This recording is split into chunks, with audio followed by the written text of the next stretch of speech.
शीशे के संचयन वाले सेल में किस प्रकार के अम्ल का प्रयोग होता है? ऑप्शन है phosphoric acid, hydrochloric acid, nitric acid, sulphuric acid. सही उत्तर है इसका option number D, sulphuric acid का प्रयोग होता है। अगला प्रश्न देखते हैं, यूकेलिप्टस के वृक्ष अधिक संख्या में कहाँ पाए जाते हैं? ऑप्शन मिजो पहाड़ियों पर, नागा पहाड़ियों पर, मणिपुर की पहाड़ियों पर, नीलगिरी पहाड़ियों पर।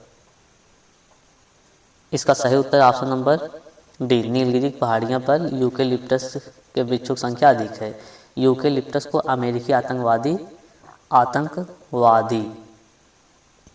कहते हैं। अगला प्रश्न देखते हैं, उत्तेजना के समय निम्नलिखित में से कौन सा हार्मोन अधिक मात्रा में उत्सर्जित होता है? Option cortisone, serotonin, adrenaline, oestrogen. सही उत्तर इसका ऑप्शन नंबर सी, एड्रेनलिन। यह उत्तेजना के समय निकलने वाला सबसे अधिक मात्रा में हार्मोन्स है। अगला प्रश्न देखते हैं, पौधे में प्रोटीन निर्माण के लिए मुख्य आवश्यक तत्व है? Option calcium, magnesium, nitrogen, phosphorus.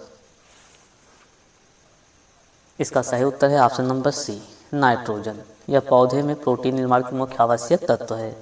अगला प्रश्न देखते हैं, साइटोकाइनेसिस में किसका विभाजन होता है? ऑप्शन केंद्रक का, कोशिका का, डीएनए का, आरएनए का। इसका सही उत्तर ऑप्शन नंबर बी, कोशिका विभाजन होता है साइटोकाइनेसिस में। अगला प्रश्न देखते हैं, नाइट्रीकरण जीवाणु होते हैं? ऑप्शन है मृतोपजीवी, परजीवी, स्वपोषी, प्रकाशानुवर्तन।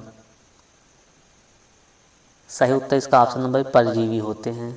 अगला प्रश्न देखते हैं, प्रकाश संश्लेषण एवं श्वसन दोनों के लिए आवश्यक होता है? ऑप्शन सूर्य प्रकाश, ऑक्सीजन, जल, साइटोक्रोम। इसका सही उत्तर है ऑप्शन नंबर डी, साइटोक्रोम। अगला प्रश्न देखते हैं, डीएनए किस में पाया जाता है? ऑप्शन है ईआर में, इसके बाद माइटोकॉन्ड्रिया में, लाइसोसोम में, राइबोसोम में। इसका सही उत्तर है ऑप्शन नंबर बी, माइटोकॉन्ड्रिया में डीएनए पाया जाता है। माइटोकॉन्ड्रिया को शरीर की या कोशिका की शक्ति गृह या ऊर्जा घर कहते हैं। ठीक है, माइटोकॉन्ड्रिया का हिंदी नाम सूत्रकणिका है, ये भी याद रखिएगा। यहाँ पर DNA full form deoxyribose nucleic acid होता है, ये भी याद रखिएगा। लाइसोसोम की कोशिका का आत्महत्यक थैली कहते हैं, राइबोसोम की प्रोटीन की फैक्ट्री कहते हैं।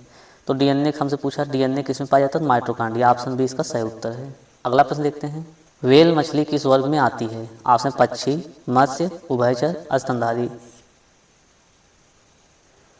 इसका सही उत्तर ऑप्शन नंबर डी, स्तनधारी। व्हेल मछली जो है वह स्तनधारी वर्ग में आते हैं।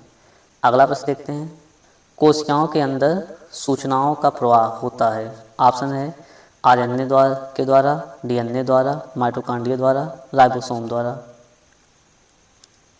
सही उत्तर इसका ऑप्शन नंबर आरएनए द्वारा कोशिकाओं के अंदर सूचना का प्रवाह होता है। अगला प्रश्न देखते हैं, वायुमंडलीय दाब का मान होता है? ऑप्शन 1 पास्कल, 10 डिग्री पास्कल, यहाँ है 10⁵5, 5 पास्कल, 10⁻7 पास्कल। इसका सही उत्तर है ऑप्शन नंबर सी, 10⁻5 पास्कल होता है एक वायुमंडलीय दाब बराबर। अगला प्रश्न देखते हैं, पनामा रोग किससे संबंधित है? ऑप्शन आम, पपीता, केला, अमरूद। सही उत्तर इसका ऑप्शन नंबर सी, केला। पनामा रोग केले से संबंधित है। अगला प्रश्न देखते हैं, डॉक्टरों द्वारा प्रयोग में लाया जाने वाला स्टेथोस्कोप किस सिद्धांत पर कार्य करता है? ऑप्शन व्यतिकरण, परावर्तन, अपवर्तन, ध्वनि तरंगों का अध्यारोपण। सही उत्तर इसका ऑप्शन नंबर बी, परावर्तन सिद्धांत पर काम करता है। अगला प्रश्न देखते हैं, स्लीट फुट नामक बीमारी किसके कारण होती है? ऑप्शन फंगस संक्रमण, एलर्जी, वायरस, इनमें से कोई नहीं। इसका सही उत्तर ऑप्शन नंबर है फंगस संक्रमण के कारण स्लीट फुट नामक बीमारी होती है। अगला प्रश्न देखते हैं, अम्ल वर्षा में किसकी अधिकता होती है? ऑप्शन कार्बोलिक अम्ल, हाइड्रोक्लोरिक अम्ल, नाइट्रिक अम्ल, सल्फ्यूरिक अम्ल। सही उत्तर इसका ऑप्शन नंबर डी, सल्फ्यूरिक अम्ल। अम्ल वर्षा में सल्फ्यूरिक अम्ल की अधिकता होती है।